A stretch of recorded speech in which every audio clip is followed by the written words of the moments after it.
Did you have to unlearn certain patterns or anything like that? Did you struggle with any of that? The hardest thing for me, honestly, was about sexuality. I was young. I was in my 20s. I wanted a boyfriend, but I had spent a while with these ideas in my head that like sex was bad in some way, that because the idea in this yoga is that energy that's discharged through sexuality is used instead to cultivate enlightenment, that the energy, instead of leaving your body, you hold it in your body and you move it up to the head where you experience nirvana. And so it was like I had an inner conflict about wanting to get back out there and get back into carnal pleasure. And how do I do that? Trigger warning, this podcast contains mature themes and discussions of cults, manipulation, and trauma. Listener discretion is advised. Welcome to Cultimatum, the culture of cults and human trafficking, where we expose the dark side of control, manipulation, and the human stories behind them. I'm Anonymous Andrew, executive producer and investigator into cult dynamics and coercive control. And I'm Melody, a cult survivor and advocate for awareness and healing. This is Cultimatum.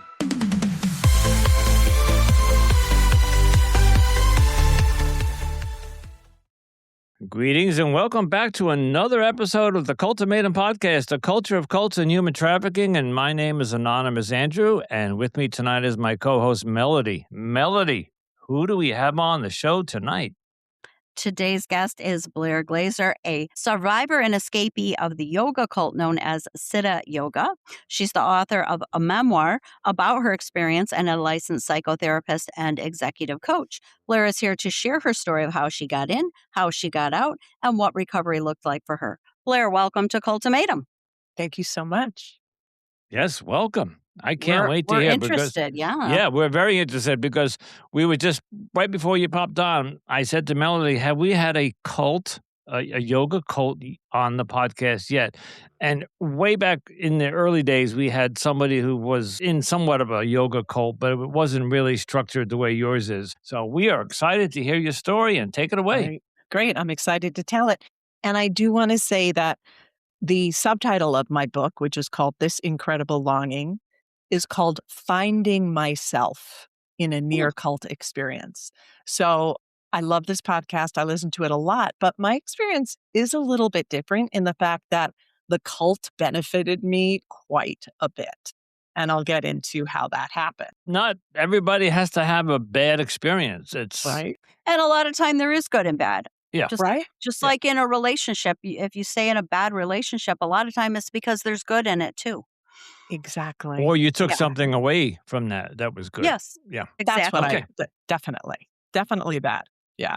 Thanks. So to start with where I got involved, when I was in college, I was an actress and I was probably the most depressed I'd been in all my life, but I had everything. I had a cute boyfriend. I had a big part in a show, which everybody wanted. I had a nice group of friends. I was really depressed, which was very confusing. And I was at rehearsal one night, and the set designer walked from the back of the stage to the front, and my heart jumped. I really felt drawn to him, and I didn't know why. And it took an entire year before I was sitting across from coffee with my best friend, and she said, now that your boyfriend's graduated and moved on, do you have any crushes? And I said, I keep thinking about this guy that I met last year who was the set designer of our show. And it turns out that was her boyfriend's best friend. And she was like, oh my God, you'll love him. He's so spiritual. I was very curious, very spiritual. I said, great. I met him. I did like him. It turns out he was probably about 20 plus years older than me. And he brought me to the Siddha Yoga Meditation Center of Chicago. So when we talk about yoga, most people think about hatha yoga, which is the poses, but in India, yoga means union. And Siddha Yoga is really a meditation practice, mostly with a guru who gives initiation, and you get initiation, and then you have an awakened kundalini. So the theory in this Hindu mysticism, based on Kashmir Shaivism, is that the enlightened being comes in contact with people, and through an energetic transmission, transmits energy that awakens spiritual energy inside the seeker. And then through practices, that energy rises up the spine and results in enlightenment. This is what the theory of Siddha Yoga is. And I went to the center with this guy, and I really loved the guru. Her name is Guru Mai, Chidvilasananda. I saw her on video. She said things that really resonated with me, but I thought the whole thing was really weird. There was chanting, there was some meditation. It was nice.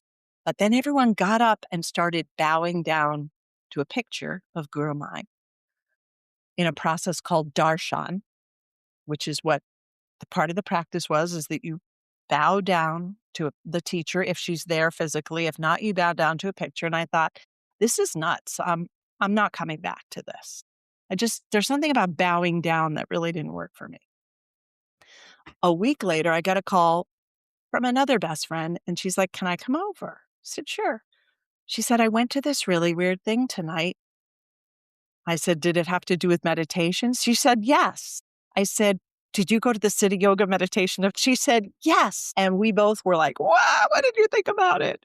I said, I thought it was a little weird, but I really like Guru Mai. She kind of had similar feelings. It turns out 3 weeks later, she had gone back to East, where the teacher, Guru Mai, was living in her ashram in the Catskills. And my friend decided to move in. So now I'm like, what's happening? This is not what I thought was going to happen. My best friend moves in. She gets very involved. I don't want to get involved. I'm very skeptical. I moved to Los Angeles to be with that initial boyfriend that I mentioned, try to make a life of it, try to be an actress. Well, that didn't go so well.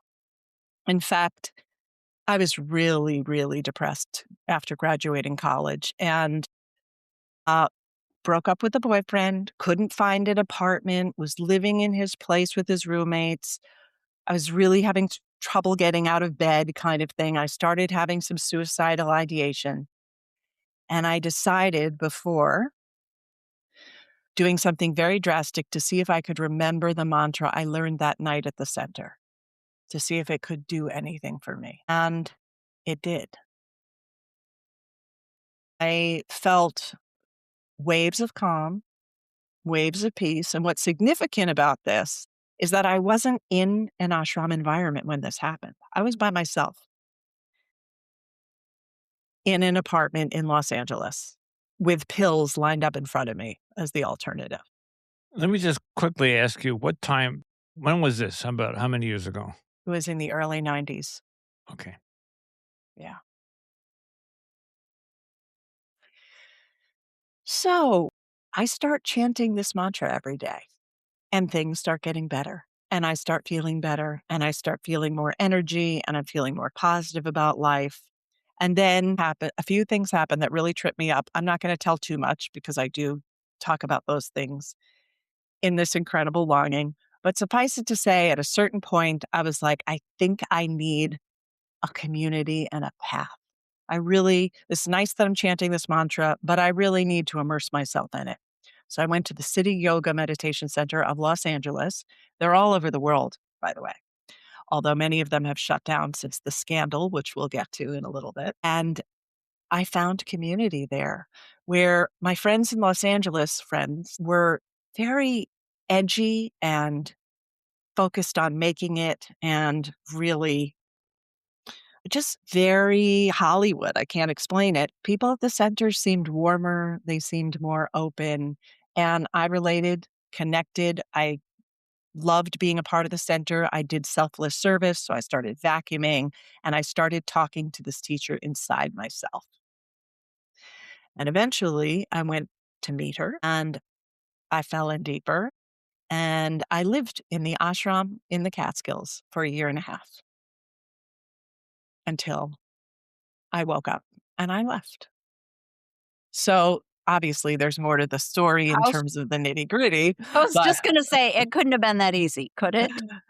well, that's the weird thing. That's why I call it a near cult experience, because in my studies of cult, there are usually about 10 things that make a cult. And Siddha Yoga had a good 7 of them. But there are a couple of things that are significantly different. One is I was never barred from seeing my family. And my family really tried to pull me out. And in some ways, they kind of succeeded. I was not barred from my friends. People didn't say, you should leave your friends. They don't understand. So, one of the complexities that I think this story brings is that spiritual communities offer something, right? And having a path and a belief system that you can kind of dig into and grow with can be very helpful. It certainly provided me structure at age 23. I was craving the kind of structure that I didn't have. I also didn't have a spiritual upbringing. I had a secular Jewish upbringing. So I was longing for something that felt more sacred and more ceremonial. And these things can be positive, they can also be entrapments. And so, Melody, as you said earlier, there can be good things wrapped up in very complicated and negative things. It's a story about nuance and holding both. So, in looking back then, were you starting to see red flags before you left? And what were some of those red flags that were starting to make you question whether or not this was something you wanted to be a part of? Okay. So, the first red flag is that people were furiously overworked. Everyone was rushing everywhere. And I had roommates, and sometimes they would, one roommate, and there's a story in the book about a roommate who has a very big job, but she's sick and she's in a crisis because she doesn't know how she's going to do her job. And I had to say to her, you are sick and you are going to lie here because you can't go out and infect everybody. And that was like, a second, the fact that she is feeling so guilty about being sick, that's a big problem. Then what I didn't realize until I left the ashram, didn't leave the ashram. I became a teacher at a very young age. I kind of moved up in the organization, and I was sent on an envoy to teach a course at a couple of centers around the States. And I found out that one of the centers really didn't want us there. They had to put out resources, right? They had to put us up. They had to sell a course that they didn't really feel like they wanted to push very hard to their community. And I had just thought naively that every center would want envoys of the guru to show up in their hometown. But I didn't realize that there were pressures put on and miscommunications. And that was when I started to wake up too. But of course, the biggest thing is that the New Yorker magazine did an expose on the ashram and found out that my guru's guru had molested young women. There it was. Yep. I was waiting for it. Yep, there it was. Now, at the time at the ashram, and there was also a lot of stuff about the guru that was there, and it's very complex because she was named co-guru with her brother, but her brother wasn't able to hold the vows of guru, which is celibacy and, pure life, a pure life. And apparently she kicked him out. And there were other stories about how she had restrained him from being a part of it. That didn't seem to impact me nearly as much as the news that her guru, who was very much a part of the practice, had molested women. That was the deal breaker for me. When you say molested women, in all the other cults that we hear that there was sexual molestation either of children or adults, it was without their consent, or it was either they thought it was part of the cult. Like, in other words, they had to give in. What was this? Where did he do mind control and coerce them into sex, or did he physically rape them, or aggressively abuse them sexually? Or was there, or do you I know? do know. I know and I don't know because I wasn't there. What I know is that everyone wanted to be close to the guru because the guru was where that yummy spiritual energy was. And whether or not it was really there, my experience was that there was a palpable energy, maybe transference, right? When the guru came in the room. But everyone was very keyed into the fact that these teachers had an aura about them. And the idea in the practice is that the more that you spend time with the enlightened one, the more that you absorb that energy. So it was very easy for him to molest and rape because people wanted to be near him. Was there any form of like hypnosis or meditation that was used to coerce or control some of these women?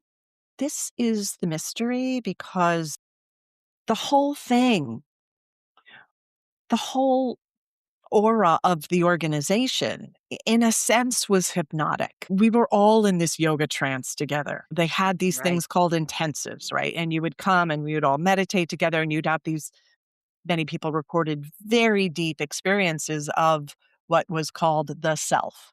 And so it's very hard to know what happened individually in that room when he got the women in it. But we were all in this belief system and this sort of hypnotic trance based on the practices and, the yoga. About how many women were there in total, do you know? And did they come forward with this information, or how did this come to light? Okay. So what I know about it is when I heard about it when I was living there, they had said that the people who were accusing Baba of this were really disgruntled because they had been asked to leave. I knew because I had had a very, very charismatic teacher in high school make an inappropriate pass with me. I knew that it was true. I don't know how I knew because I was so infatuated with Baba, even though he had passed by the time I got there. There was a real great energy about him. I had read his book and I just knew it was true. But I thought maybe it was like 5 people. That's what I made up in my mind, like 5 or 6 people. Turns out there were substantially more. There is a lawsuit that had been filed recently in the 2020s of the women because they had never been acknowledged by the organization that it actually happened. And it turns out that it was probably a lot more. So 3 women came forward representing many, many more that they had talked to. Is this the scandal you referred to earlier? This is it.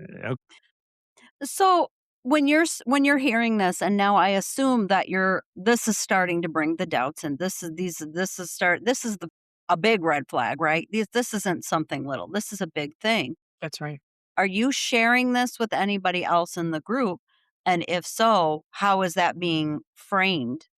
Or is this being framed as a weakness on your part, a lack of faith or spirituality, or how was that framed to you?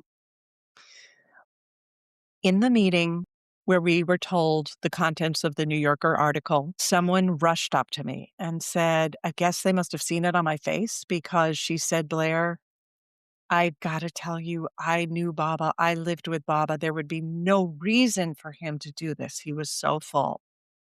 And I looked at her and I just said, I nodded. And I realized people living here aren't the people to talk to about this. So I started talking to people outside, but also people outside who were still involved in the organization. And it was us, those people with whom I was able to speak frankly. We were able to talk about what it meant for our future with the organization. And we were watching to see how the organization would handle it. And it did not go well from my perspective. So, were you fearful about leaving? Was that something that made you really anxious or nervous? And how did you deal with that fear in that moment? It's a different story because I know people who grew up in cults and I know people who got into cults like in a very weird way where all of a sudden they were in it and I had had such a long process getting involved in this that the truth of the matter, Melody, was that I felt like I'd gotten what I needed. And I Okay. wasn't scared. I shouldn't say that. I was scared of the life transition that waited ahead of me. Okay. That's what I was most scared of. I wrote to Gurmai and I said, I'd like your blessing to leave, but I knew I could have left without asking for her blessing. I was just trying to be respectful because I had gotten quite a bit from being there. Right. Uh, and she said, yeah, good luck in the next phase of your journey. So I wasn't scared. This is why it's a near cult experience, because it wasn't this leverage that we're going to burn you when you leave. They didn't do that. There They was wished you well. something. They Yeah, wished you well on your yeah, journey. yeah. Maybe you mentioned it, but maybe I missed it, or maybe neither. Did she know that she's going on? She says she didn't, but there were many people in the organization that did. I don't know what the truth is. Mm, okay. That's fair. What is the truth is that their handling of it has been a shame. It's been a shame. That is the truth from my perspective. That if they had said, we acknowledge the Bu victims. Okay. He's not here to defend himself, but we acknowledge the victims. We need to come together as a community to figure out how we're going to heal from this and move on. That We would have been did much different. we just had this Right. conversation on another episode not too long ago about cults, and it started with the Catholic Church. When they got caught, they finally came out and said, "Yep, we did it, and we're at fault, and here's these millions and millions of dollars that we're gonna pay out to the victims." And I forget which cult it was I think it was It was just JW, Jehovah's Witness, yeah. Jehovah's Witnesses. Why when they got caught and they why they didn't come out and just so this does align with the cult. Cults do not like to come out and say, "Yeah, we have a sex scandal going on inside." And Melody thinks it's all about ego, I think, Melody, you said? Well, yeah, I said that on that episode. I do think for a lot of them it is that. But I do think that especially cult leaders, their mentality is to preserve their reputation Right. because their reputation is what creates the organization, right? So they want to preserve that. So and that is ego essentially, but yes. I like that. I like that assessment. Yeah. So the scandal is still the court case is still open? Court case is closed, Oh, okay. but there are other people out there that may now want to take their Come own forward. action. Yeah. We don't know. It's something that's in the works. Do you know how so you said it was closed. Do you know how it was handled? Were there payouts? Were there All of that is very hush hush. Of course. Undisclosed. Yeah. Yeah. So for you, did you struggle with your identity when leaving? Did you have to unlearn certain patterns or anything like that? Did you struggle with any of that? The hardest thing for me, honestly, was about sexuality. I was young, I was in my 20s. I wanted a boyfriend, but Mm. I had spent a while with these ideas in my head that like sex was bad in some way, that because the idea in this yoga is that energy that's discharged through sexuality is used instead to cultivate enlightenment. That the energy, instead of leaving your body, you hold it in your body and you move it up to the head where you experience nirvana. And so it was like I had an inner conflict about wanting to get back out there and get back into carnal pleasure. And how do I do that? Now, it turned out to really be amazing because I started to study therapy and I was in therapy. And my own process of reclaiming my sexuality dovetailed with a very popular play called The Vagina Monologues. Know it well. And when I left the ashram, I got a job at Playbill magazine, helping Mhm. it go online. And I started doing writing and I was doing theater writing. And I got to meet Eve Ensler, who now goes by V. And through my becoming a therapist and through my relationship with V, I developed the Vagina Monologues workshop based on the process of reclaiming my own sexuality. So it turned out to be quite a good thing in the end because I was able to take the healing process that I went through and help other women reclaim their sexuality without shame. And so, So is that part of what you're doing today still? no, that Oh, it's was in not. the, Okay. no, I know it's so crazy. So, through working with a lot of women and healing many of them from sexual abuse from their families, I got to meet some women in some pretty high places and they wanted to take my work into their work. The only thing is, I realized that when I started to do that, I didn't really know about leadership and organizational development. Personal healing and empowerment is quite different. And so I began to study very seriously organizational development, leadership, and my practice generally moved in that direction. And now I work mostly with leaders, people in career shifts, and writers. Yeah. So do you think that doing that kind of work at the beginning, was that part of your healing process? Doing the kind of work. Working with other women and helping them. Yeah.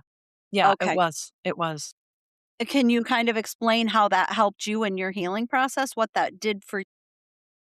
Yeah, I mean, okay, so this is again a weird thing about my story. While I was at the ashram, people saw in me, and this is very much part of the book. So people saw in me things before I saw it myself. When there was an actress who came to the ashram who was hysterical, people now let me tell you, this practice had hundreds of people in it, and everyone was looking for me to help this person. Somehow I got a reputation for being very good with people in emotional distress, signaling to me in a way that I had therapeutic skills that I then developed when I left the ashram.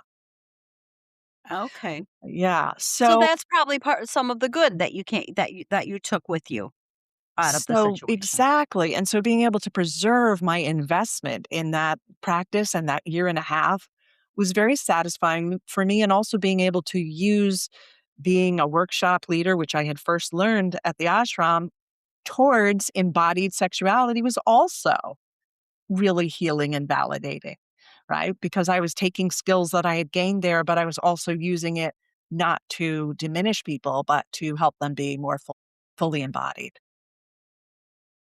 Okay, I have a question, and it could be just from ignorance, or it could be maybe, again, I missed something, or I just don't understand the whole concept of a yoga cult.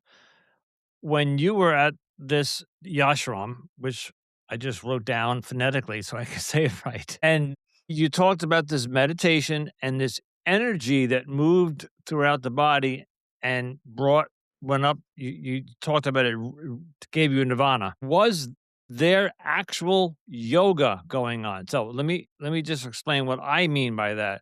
So over the last 20 something years, yoga has exploded, right? There's in every city, there's yoga, hot yoga, and regular yoga instructors. I might be dating a yoga instructor soon. So that's an inside thing. And that's where you get the mat and you pose and you learn about the different poses. Did that go on? Yeah, I'll tell you about that in a second. But I just want to clarify for listeners. So that is hatha yoga, Okay. the That's yoga why I of the need it. body. Okay. Yeah.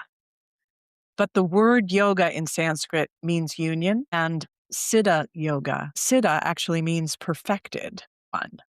So it's about perfecting the self. And the practices that I did there, I did do some hatha yoga, which I'll talk about in a minute, but the main practices are selfless service to the guru, chanting, meditation. Those are the main practices. I feel like I might be forgetting one. I think it's just devotion to the guru, right? But there's service and chanting and meditation. Those are the big practices. Oh, the fourth one is contemplation. Right. So Oh, those are your Siddha yoga practices of Hindu mysticism, which is based on Kashmir Shaivism. And Hatha yoga was also practiced at the ashram. And what's really interesting is that when I was there, a teacher named John Friend became the head yoga teacher of the ashram. He would teach in a hall with hundreds of people. And he went off to form Anusara Yoga. And he was a big star in the yoga world when yoga studios started opening on every block in the cities that you lived in. And he also was taken down for sexual misconduct. wow. Wow. Well, that's Not a little surprised. disconcerting. Let's just say that. Very Just disconcerting. just a little. It's just it's these, I'm not gonna generalize it, but it's people who get in power and who were looked up at as gods or as what's the other word? Gurus. Gurus, that they can take advantage of that. And I don't know why they they they do that, because they could probably have as this is going to sound bizarre. They could probably get as many women as they want and have as much sex as they want the natural way, by just being who he is or who they are, depending if it's a he, she, they, whatever. We'll be right back after a quick break. Don't go anywhere. More Cultimatum is coming up. I just don't know why they need to use force and aggressiveness or I have thoughts about that. I don't know either. Melody, you do too. What were you going to say? I would say that for me, that's a power thing. It's really not about the sex. If it was about the sex, they would want to have actual consensual sex with a partner of a similar, I mean, at least of a consenting age, let's say, because you've also got the same thing in, let's say, these polygamous cults where they want to marry 12 and 14-year-old girls. It's a power thing. It's not really about the sex, it's about the power. well, take. We're all roughly within a decade of each other's ages, I think. Take the rock and roll stars of the 80s and 90s, the Van Halens and maybe even go back to like Jimmy Page. He all these bands that went on tours, they had roadies and they were back to their hotels and they were having sex with all these women. And except for maybe some that you heard in the news that maybe they had minors up there, all of them were consensual. And that's what I'm talking about. These famous rock stars. And then also let's look at some of the famous actors. I'm not going to put any names, but let's talk about the ones who are really good looking. I'll name one that's very old, but you get the idea, like Robert Redford. You know, take the Robert Redfords of our century, of our times. There's plenty of them out there. I can name six right off the bat that I know can go out and have sex with any woman they want. So why do these cult leaders, cult or gurus or yoga instructors or I just think the power goes to their head and it really becomes not about the sex and it becomes okay, about the all power. right. That is my theory. I That's the I best want theory to I can come up with. I want to expand on that, because for someone who has so much power, then you would ask, well, why do they need more? Right? If we're right now, we're all, I don't know when this will air, but the Epstein files are still very much out there. These are the most powerful people in the world. So why do they need to traffic young people to have sex with? Here's my Yeah, thought about it. yeah. Baba Muktananda was the guru's guru. When the tribe of gurus came to the east, to the west from the east in the late 60s, early 70s, he was the one that had the reputation for being the real deal. So ostensibly he was free, right? But what I think is that when you're in a position of such great power, for example, with the men running the world, and you have no consequences for your actions, it is a very boundaryless experience that is not actually freedom. It is an experience of emptiness. If you have no accountability, nobody holding you accountable, if your consequences don't have, if your actions don't have any consequences, you are not tethered to reality or other people, really. That's And pretty profound. I actually really like that. That's very insightful. so I wrote about this for Crime Reads recently. I really think that they are trying to steal back innocence. They are trying to co-opt beauty and softness, and they do it through these ways which make them feel, Melody, powerful in quotes, but it's a small hit. And then they go back to the void and they have to transgress again to get a sense of aliveness. Is it an addiction? Would you put that in an I addiction would. category? I Okay. would, absolutely. Okay. But motivated in a way inversely from most people who go to addiction from the thing that I had, really, which was a longing, such a profound longing for human connection, right? That's really where addiction comes from, is longing for connection. And then you take the substance and you feel connected. But it's not really the kind of connection that feeds us. We know what happens there. Right. No, you have the opposite effect. You think that you're yeah, it tricks your brain basically. Right. Exactly. So that is my take. You want to spend a couple of minutes on your book? Yeah, I would Yeah. love to. Sure. Yeah, let's talk about that and talk about how that also affected your healing or assisted you in your healing process Yeah. and how long it was before you wrote it. Oh my God. It was a very long time. I left the ashram in 95, 94, 94. And let's see, I got married very late in life. And at around probably 47, I was living in a house in Woodstock. And I had this bag of journals. And I needed to make space for my fiance to move in. And I looked at these journals and I thought, I've lugged this from apartment to apartment. I'm never going to write a memoir. What am I doing? And so I thought I would burn them. And I started burning them as like a way to cleanse myself from my past, right? Except when I got to the ones from the ashram, I thought, I don't want to burn these because this was the most transformative period of my life. And so I kept them. I kept them. And see, about a couple of years later, I was working on a book about leadership and using leadership skills in intimacy to help your romantic relationships and your dating life. And I talked to this guy who was also coming out with a big book for couples therapists. I hadn't sold mine yet. And we were talking about our books. And when his book comes out, he writes me and he says, Hey, Blair, I'm so excited to share my book with you. And I'm curious about your thoughts about leadership in chapter 9. So I go to read it. And he had basically lifted our conversation. And I was really pissed. And I thought, I've got to write. I've got to get back to writing. And I sat down to write a business book. And this is the story that came out, having nothing to do with business. The Nothing. I irony. didn't even think I was going to write a memoir. So obviously it was buried in there and it needed to come out It did. It and it did. found a way. It did. And really in the epilogue, which is outside of the story, me talking now, I really do talk about how so many leaders lose their ethical way. And you can see this all over, right? The CEOs who are toxic for whatever reason. So this was really a way for me to make sense of some of the good, some of the bad, and how to move on. We're living in a time where everything is so polarized. This is good, this is bad.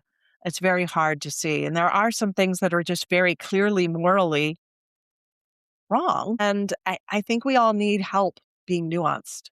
So this story, in part, is about that. So can you share with our audience the full title of your book and Yeah. where they can find it? Yes. It's called This Incredible Longing, Finding Myself in a Near Cult Experience. It's published by Heliotrope, and they can find it online anywhere books are sold. Amazon, Bookshop, and it's in a couple of bookstores too.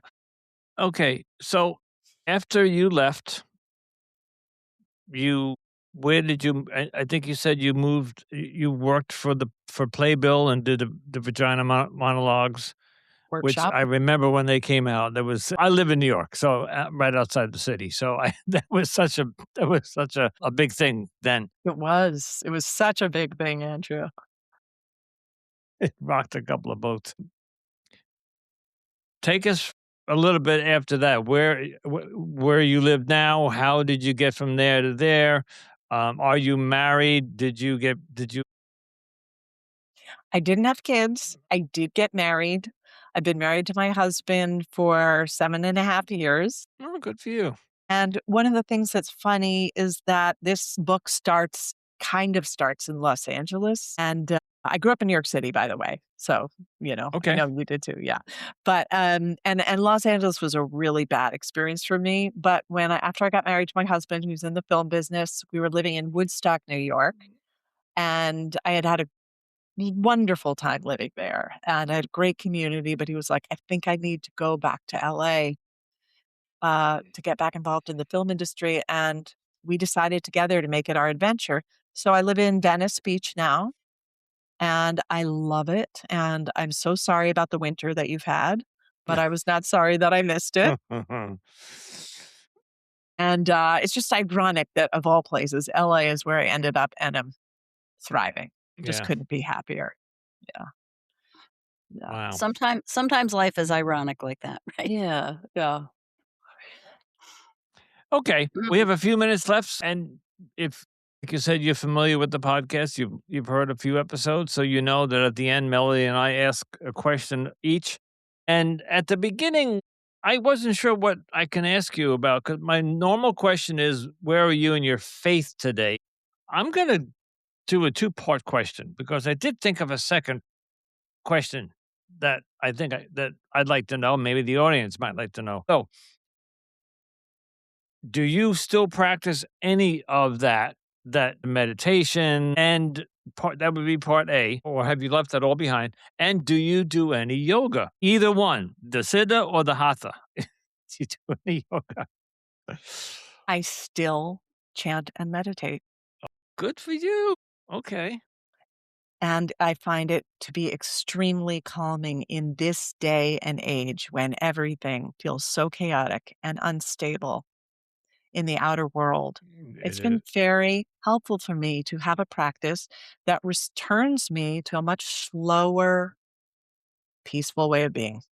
Now, was that something you were able to do immediately? Was it ever triggering for you to do that? Or did you have to almost kind of get over a trauma of it? Or were you just always able to just continue doing that?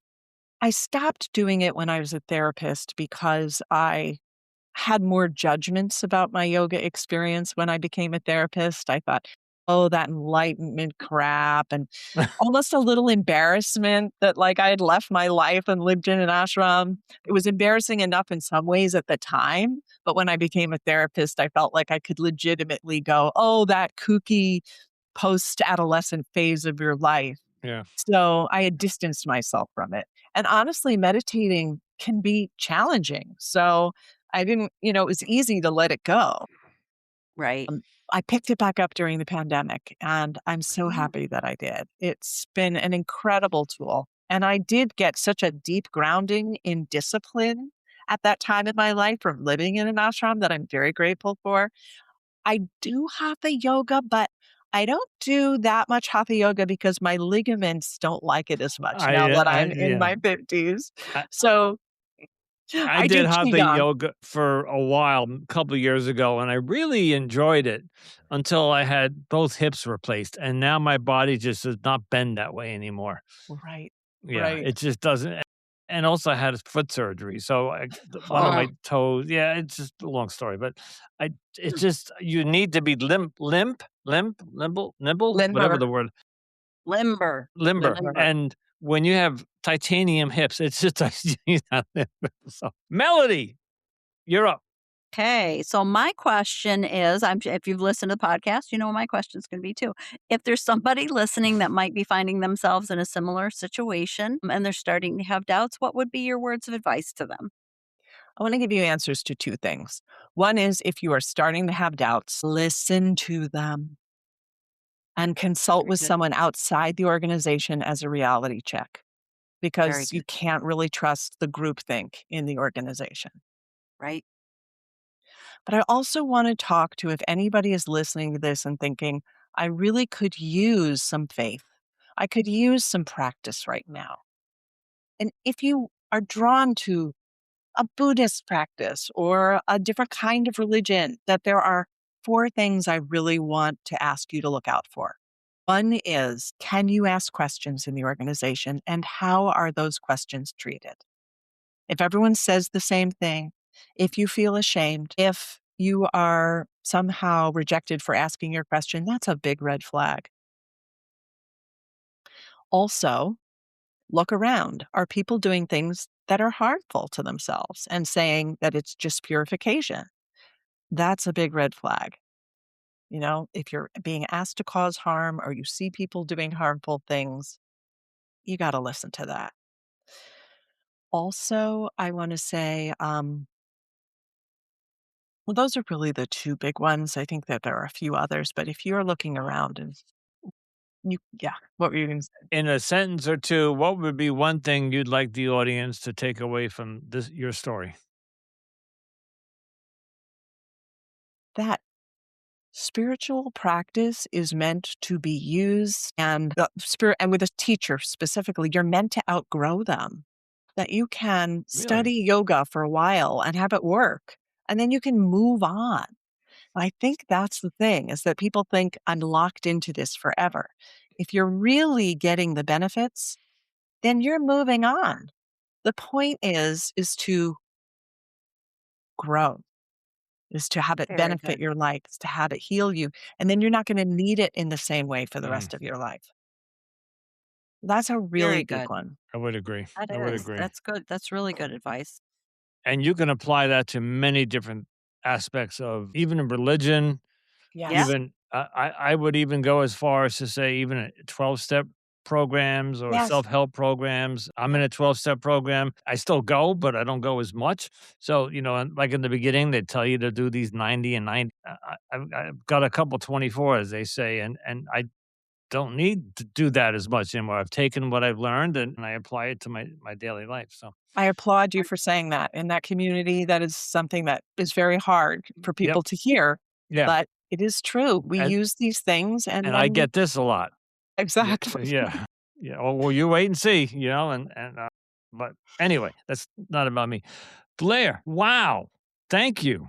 What a Yes. what a story. You were right. She promised us a different story all the one. Yes, and we got it. We got it.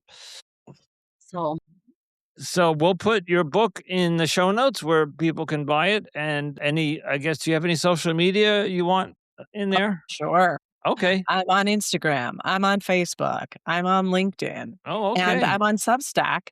I write a Substack called the HI Stack, the Human Intelligence Stack. okay. Well, we will have all those in our show notes as well. So, Wonderful. well, Blair, we so appreciate you coming on the show. Thank you so much. Thank you for having me. And once again, we want to thank Blair so much for coming on the show and sharing her unique story with us, her yoga story. Yeah. We got to finally, I mean, I think we finally got a true yoga cult as part one of our episodes, cuz I think we've had one before, but I think it was more focused on meditation if I Yeah. remember correctly. And all while we're doing this podcast from day one, and along the way, I've heard of different cults. Like we've heard the TikTok dancer cults, and we've heard some other Right. Online wacky cults. online Yes. cults. Of course, my favorite, Twin Flames. But Yes. when I heard that there were yoga cults out there, I kind of like rolled my eyes and said, "Really? Like what? You go How is into a that a yoga cult? s yeah, you go into a yoga studio and they don't let you leave? I mean, Ah, it's like, right. what or what's going on that it's how does the bite model, how does Stephen Hassan's bite model apply to yoga?" And I was just not fully informed. And Right. Well, tonight and she did explain, like, yeah. how they labor trafficked them and got them to do all this work Oh, for yeah, them. and the And sex, and the yeah, sex that you the scandal. sex into it. Exactly. And once Exactly. I heard that, I said, "Well, that's definitely a same common denominator across all Yes. of our cults Andrew's is, like, it doesn't matter what the cult is, eh, they're gonna fit they're gonna fit the sex thing in there somewhere. somewhere." I think there was only 1 or 2 episodes that we did when I asked at the end, I said, "You mean there was no sex abuse?" And she looked up and said, "No, but there was no." I Yeah, was like, "Okay." But, out of all the other 100 and something episodes we've done, I think what are right. we up to, 110 now? There Yeah. there was sex in almost every single cult except for a handful. So Right. Yes, and not necessarily every person who comes on to share their story was a victim, but correct, most of them correct. at least That's know my point. somebody who Yeah, was. right, I was not a victim, but I knew people who were a right. victim in the group. So, yeah, almost all of them have some victim of some type of sexual abuse. Not Yeah. all, but most, I will say. Yeah, And I would and say it's about 90%. and she did say that he has passed away by now, correct? This I guru? believe that I did hear Yeah, that. Yes, yeah. I believe so. Okay. So, but wow, a very interesting story, and I'm glad we finally got a yoga cult on the Me too. show. So, So thank you Blair so much, Blair. We do yeah, appreciate it. Blair, thanks so much. As always, thank you for listening to Cultimatum. We truly appreciate your support as we work to expose the truth and highlight the voices of these survivors. If you're enjoying the show, please take a moment to rate and review us on Apple and Spotify. It helps more people discover the podcast, creating a greater awareness. And don't forget to follow, share, and keep tuning in to our latest episodes. You can also follow Cultimatum on Instagram, TikTok, Pinterest, and YouTube for extra content and updates. And be sure to join our Facebook community, Cultimatum Podcast, where we continue the conversations and keep you posted when new episodes drop. And if you're a cult survivor looking for additional support and connection, we invite you to join the Facebook group, Cult Escape and Healing. You can also find more information about the show, including our full legal disclaimer, on our websites at cultimatumpodcast.com or anonymousandrewpodcaststudios.com. And if you have a story related to cults or human trafficking that you'd like to share, you can reach us at cultimatumpodcast@gmail.com. And if you'd like to support the show, you can do that by using the link in the show notes called Buy Us a Cup of Coffee. Your support helps cover production costs and allows us to keep bringing these important stories to light. And as always, stay safe, stay informed, and remember, you are not alone.